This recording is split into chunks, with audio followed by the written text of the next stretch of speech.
सरीगला समय आउ मिलबनी सुभद्रा टंका आउ करें आवेदन। आज थिला शेष तारीख। आज पर आउ आवेदन हेनी कि सुभद्रा टंका मिलिब नाही। हाँ, सरकार निष्पत्ति अनुसार आज हेउची सुभद्रा आवेदन शेष तारीख, जहाँ संपर्क सूचना देइथिले उपमुख्यमंत्री प्रभाती परिड़ा। सूचना अनुसार चलित वर्ष मार्च 31 सुधा सुभद्रा आवेदन शेष तारीख थिला, जहाँकि आज परठारु सुभद्रा पोर्टाल रे आवेदन होई परिबो नाही। आज शेष तारीख।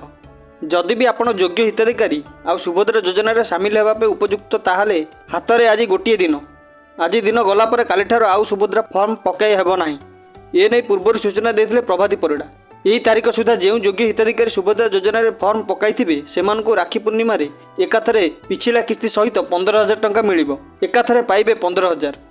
हाँ, उपमुख्यमंत्री सूचना अनुसार राखी पूर्णिमा रे सुभद्रा तृतीय किस्ती मिलिबो। जो माने टंका पाई नाहंती सेमाने आवेदन करि परिबे। आउ आवेदन शेष तारीख हेउची मार्च 31। यही समय सीमा मध्य जो माने आवेदन करिथिबे सेमानकु एकाथरे 3टी किस्ती रे 15,000 टंका मिलिबो। आउ सही शेष तारीख हेउची आज। जो माने आवेदन करिथिबे टंका पाइबे, नहले नाही। जदि आवेदन करि नाहंती आज करि दियंतु।